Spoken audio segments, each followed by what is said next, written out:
नमस्कार मैत्रिणींनो, कुंकू टिकली किचन या चॅनलमध्ये आपलं पुन्हा स्वागत आहे। तर आज सकाळी सकाळी झालेला आहे आपला ब्लॉग चालू आणि आज आहे व्यास पौर्णिमा। तर आज आहे व्यास पौर्णिमा म्हणजे गुरुपौर्णिमा। आयंद्रेव पूजार्थं दुर्तक्षयकारिका गंगे जमुने चैव गोदावरी सरस्वती नर्मदे सिंधु कावेरी जलेस्मिन् सन्निधं कुरु सर्वं कुरु। हात काढा, गंध घ्या, तांब्याला गंध लावायचा। पूर्वे ऋग्वेदाय नमः ऋग्वेदं पूजयामि। इकडे दक्षिणे आषाढ शुद्ध पौर्णिमेला गुरुपौर्णिमा किंवा व्यास पौर्णिमा म्हणतात। ज्यांनी महाभारत पुराणे लिहिली त्या व्यास मुनींना वंदन करण्याचा, त्यांची पूजा करण्याचा हा मंगल दिन आहे। एवढेच नव्हे तर महर्षी व्यास हे भारतीय संस्कृतीचे शिल्पकार आणि मूलाधार मानले जात। ज्या ग्रंथात धर्मशास्त्र, नीतिशास्त्र, व्यवहारशास्त्र, मानसशास्त्र आहे असा सर्वश्रेष्ठ ग्रंथ त्यांनी लिहिला। ज्ञानी यांचा राजा म्हणून ज्याला मानतात त्या ज्ञानदेवांनी सुद्धा ज्ञानेश्वरी लिहिताना व्यासांचा मागोवा घेतू असे म्हणून सुरुवात केलेली आहे। आपल्या देशात रामायण महाभारत काळापासून गुरु शिष्य परंपरा चालत आलेली आहे। आपण ज्यांच्याकडून विद्या प्राप्त करतो, मिळवतो त्याच विद्येच्या बळावर आपण सर्वांचा उद्धार करत असतो। अशा या गुरूंना मान देणे, आदराने कृतज्ञता व्यक्त करणे हे आपले आद्य कर्तव्य होय। महर्षी व्यासांपासून अशी प्रथा रूढ झाली। गुरु ब्रह्मा गुरुर्विष्णू गुरुर्देव महेश्वरा गुरु साक्षात परब्रह्म तस्मै श्री गुरुवे नमः। आषाढ शुद्ध पौर्णिमा या दिवशी गुरु पौर्णिमा म्हणून स्वीकारला आहे। त्या निमित्ताने महर्षी व्यासांनी वेदाचे 4 भाग, 6 शास्त्रे, 18 पुराणांच्या रचना करून मानवी जीवनाला संपन्न केले आहे। या सर्वातून भगवंताचे गुणगान, त्यांचे यशगान करीत मनुष्याला जीवन जगण्याचे मार्गदर्शन केले आहे।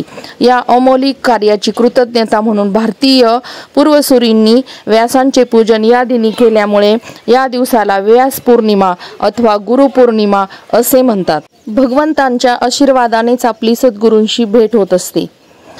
सद्गुरूंचे अनुसंधान राखणे महत्वाचे। कोणतेही प्रापंचिक काम करत असताना सद्गुरूंवर मन एकाग्र करणे यालाच अनुसंधान असे म्हणतात। तर गुरु कोणाला करावे? जिथे आपले समाधान होते, संशय शंका फिटतात तेच गुरुपद म्हणावे। गुरुपद, गुरुतत्व हे सर्व ठिकाणी एकच असते।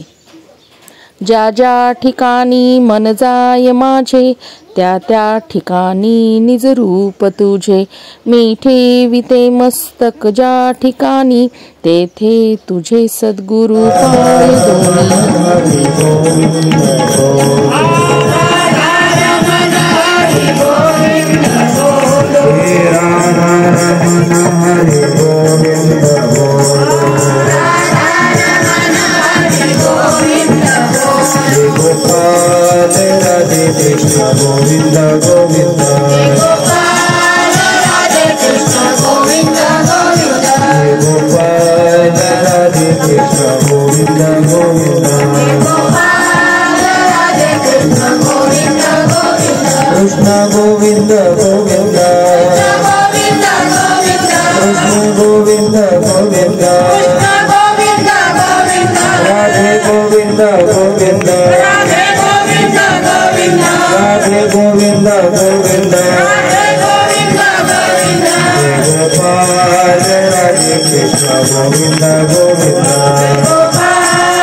करा, किती पंक्ती द्या, किती सेवा द्या, किती जप करा, किती जय जयकार करा, किती नामस्मरण करा, तोपर्यंत त्यांना आनंद नाही। कारण आई आहे, आईला केव्हा वाटतं आपलं लेकरू जर काहीतरी झालं तरच वाटतं, हे की नाही? ते जर कुठे जर कमी याच्यात गेलं असतं तर आईला कसं दुःख वाटतं, तसं लेकुराचे हित वाहे माहुलीचे चित्त, बरोबर आहे की नाही? मग आई सारखी कणवळ्याची जाती असलेले संत असतात। म्हणून संतांना एकच वाटत असतं की ज्या जीवाचा उद्धार व्हावा त्यासाठी संत आलेले असतात, उद्धार करण्यासाठी संत येतात। बाकीच्या गोष्टी करत असतील पण मुख्य प्रयोजन आहे जीवांचा उद्धार करावा त्यासाठी। आणि म्हणून प्रत्येकाने गुरुपौर्णिमेच्या दिवशी, गुरुपौर्णिमा जी यासाठी आहे, आजपासून चातुर्मास सुरू होतोय आणि त्या चातुर्मासामध्ये जर साधना केली, चिंतन केलं, रोज 1 तास जर दिला सद्गुरूंना, ईश्वराला, तर त्या ठिकाणी उपयोग आहे। नाहीतर अशा किती गुरुपौर्णिमा केल्या आणि किती काही केलं आणि किती फुलाच्या माळा सद्गुरूच्या चरणी समर्पित केल्या, काही उपयोग होणार नाही. त्याचा आनंद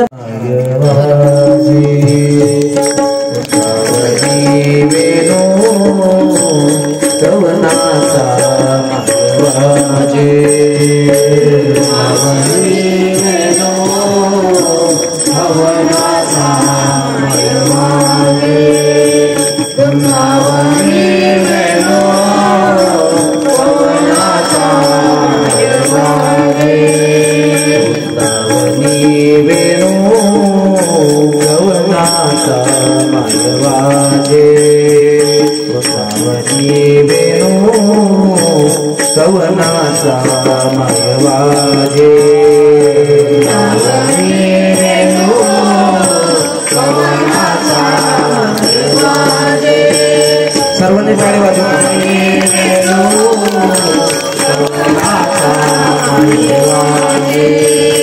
वेणुनादे गोवर्धनु गाजे,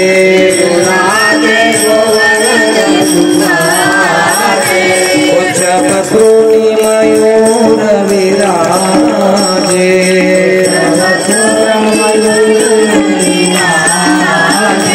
मद पाहता भासती अनुराजे, वेणू कवनाचा मायवाजे, वेणू कवनाचा मायवाजे.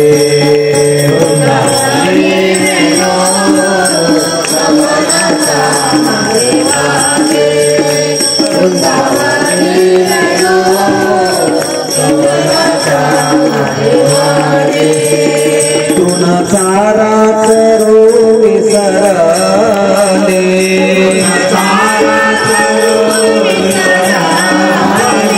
काही व्याप्रिय के ठाई जाने,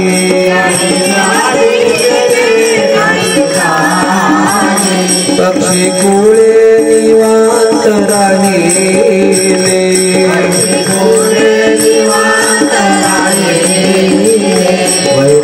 वैरभावसमुळ विसराले, वेणू कवनाचा मायवाजे, वेणू कवनाचा मायवाजे.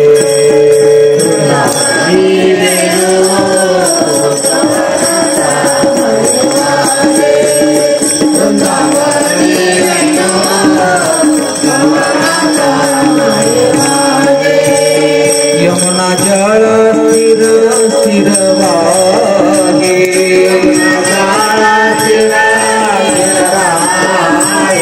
रवी मंडळ चालता शब्द होय,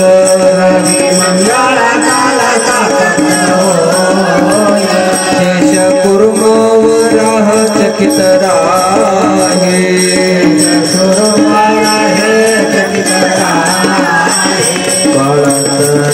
देव विसरली माया, वेणू कवनाचा मायवाजे, वेणू कवनाचा मायवाजे.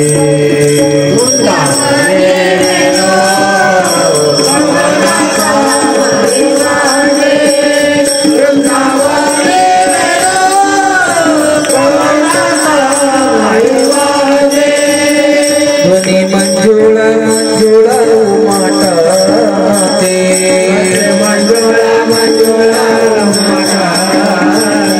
वागे रुंधुन रुंधुन वाजते,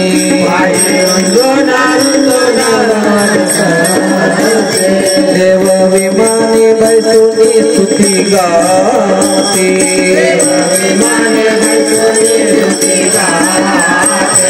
अनुदासा पावते प्रेम भक्ती, हो वेणू कवनाचा मायवाजे,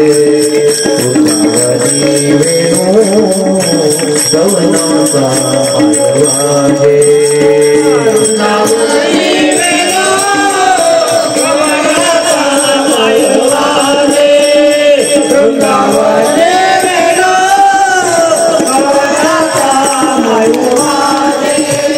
त्रिगुणादे गोवर्धन गाजे त्रिगुणादे गोवर्धन गाजे उच्च मसृणी मयूर विराजे